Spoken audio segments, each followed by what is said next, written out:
Hello beautiful people, it's Mai here from Nintendo Life, and today we're reviewing Devil May Cry 5 Devil Hunter Edition on the Nintendo Switch 2.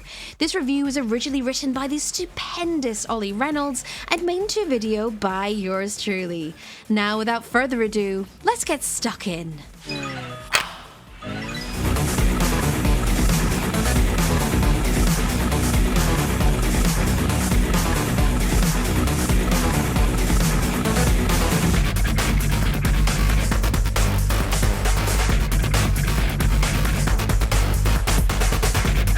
Capcom has become one of the most prolific and consistent publishers in recent years, putting out banger after banger with no signs of slowing down. This renaissance began in 2017 with Resident Evil 7 Biohazard, but it was arguably the 1-2 punch of Resident Evil 2 and Devil May Cry 5 in 2019 that cemented its inviolable status. There have been several Resident Evils since 2019, yet with the departure of DMC veteran Hideaki Itsuno in 2024, the future of the action series is unclear. But that's okay, because with Devil May Cry Devil Hunter Edition on Switch 2, a whole new audience finally has the opportunity to experience what we believe is the finest entry of them all.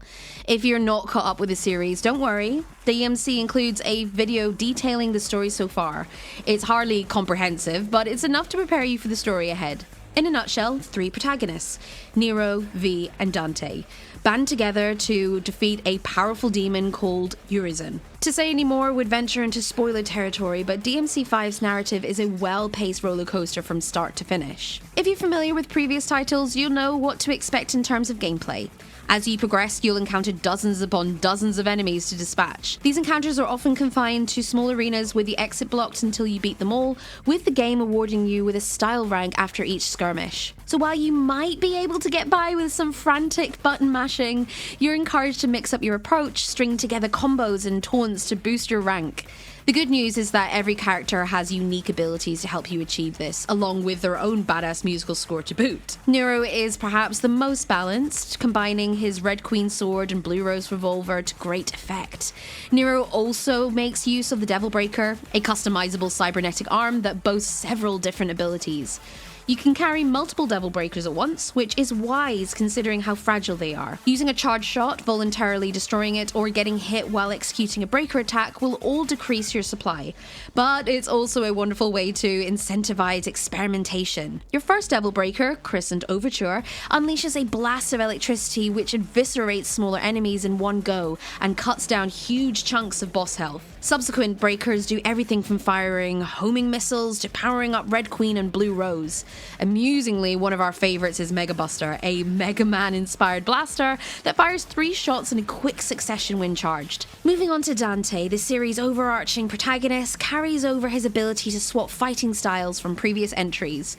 A simple tap of the D-pad cycles through styles, offering up slight changes to the way he approaches each encounter. You can also swap weapons on the fly, which at the start consist of the Rebellion sword and Balrog arms for melee, and the Ebony and Ivory handguns and Coyote A shotgun for ranged combat. You'll gain more to go, but we'll let you discover those for yourself. By consistently defeating enemies, you'll also power up the Devil Trigger ability, which lets you take on a demonic form for a short period of time. This significantly boosts your attack power and speed, and is a great way to fend off multiple foes at once if you find yourself in a bit of a bind. Finally, V is the weak link of the bunch. In a matter not too dissimilar to Bayonetta 3, V's approach to combat is to call upon his familiars to do his dirty work for him. You've got Griffin, a wisecracking bird that takes care of ranged combat, Shadow, a cat-like beast that's the go-to for melee encounters, and Nightmare, a hulking demon that mostly fights completely independently from V. That's not to say V is completely useless, mind. Once you've used your familiars to cut down your enemy's health, you'll eventually turn white.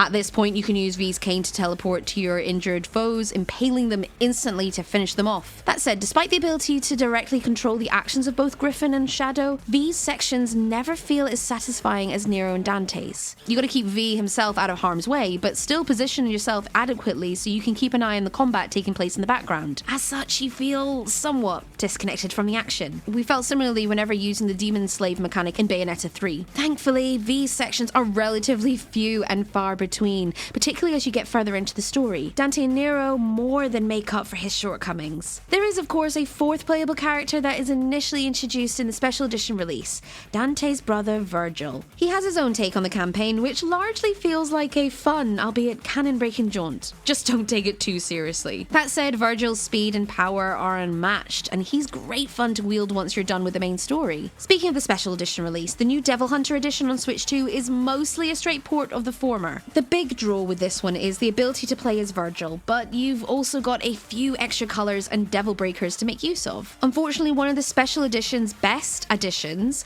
the legendary Dark Knight mode, is absent. This increased the number of enemies on screen dramatically, and we assumed that the Switch 2 just wouldn't be able to handle this while maintaining 60 FPS performance. Regardless, its absence means this simply isn't the definitive way to experience the game. Aside from that, DMC5 is a spectacularly smooth port for the Switch 2. Visually, there are some clear drawbacks.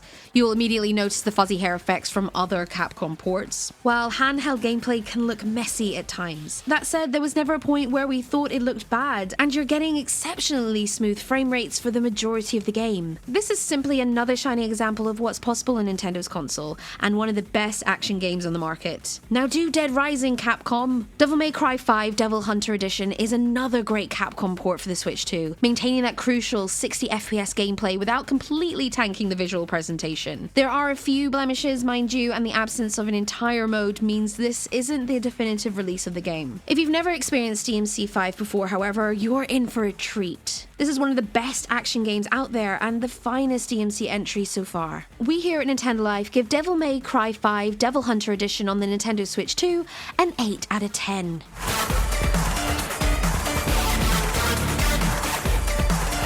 And now it's time for my thoughts. So it has been quite some time since I last played a Devil May Cry game.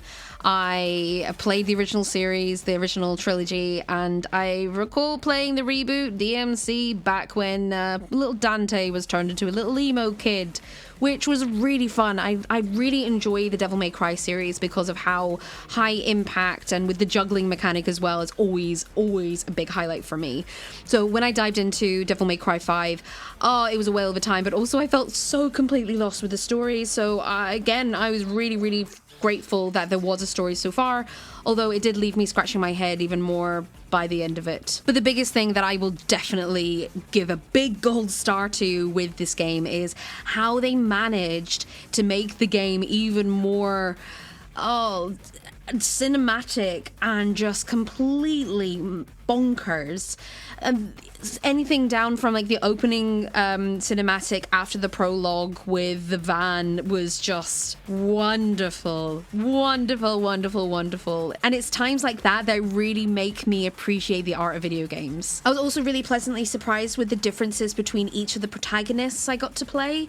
Even though initially I wasn't really the biggest fan of V's fighting style with kind of a more stand back approach and let the others fight, I was doing quite well when it came to my style ranks. At one point I even had a smokin' sexy style rank, which really made me happy, especially as I thought I was doing really badly. After a while I got used to inputting the different combos and learning them and unlocking them as I went, and oh boy, it was just really satisfying every time I went in for the kill. And even though I played in human mode, the boss fights were still quite satisfying. I was a little bit nervous that because I played on a slightly lower difficulty for the sake of the video, and also just because I haven't played a DMC game in a long time, I didn't find them too easy, which was so good because I love a bit of challenge every now and again. On top of the gameplay, I think the other thing that really had me hooked was how gorgeous the game looked, especially with it being on Switch 2. I mean, massive kudos to Capcom being able to make it look as good as it does on other platforms. Granted, crunchy hair, but that's kind of a thing with Capcom, isn't it? The visual art style of any game always perks me up a lot, and after playing through DMC5, I could not get over how gorgeously colourful and even wonderfully grotesque it was as well. With every corner I turned, with every secret mission I unlocked, with every horrifically horrible demon that I would face, I would just wish that more and more would come just so that I could just beat them to a bloody pulp. I think one of my other favourite aspects of the game were the devil breakers and all the different ones I can unlock, and initially the ones I unlocked pretty early on in the game, just having this edition, was pretty funny. Every time they would go and bend over to get more, I would just think, oh my goodness, is there another one? Another one? So just saying that I was spoiled for choice was absolutely lovely. So playing Devil May Cry 5 has really made me want to go and revisit the older titles again, and just remind myself of how good the games are, even back in its origins. Devil May Cry is a clear example of a really strong story, a really strong mechanic style that can last for, well, in this case, 20 odd years. So well done to Capcom for producing yet another banger on the Switch 2, and definitely a banger that I'm going to go back just to a mix between button mashing and also learning more of the combos. I'll definitely get better with the more demons I beat to a bloody pulp.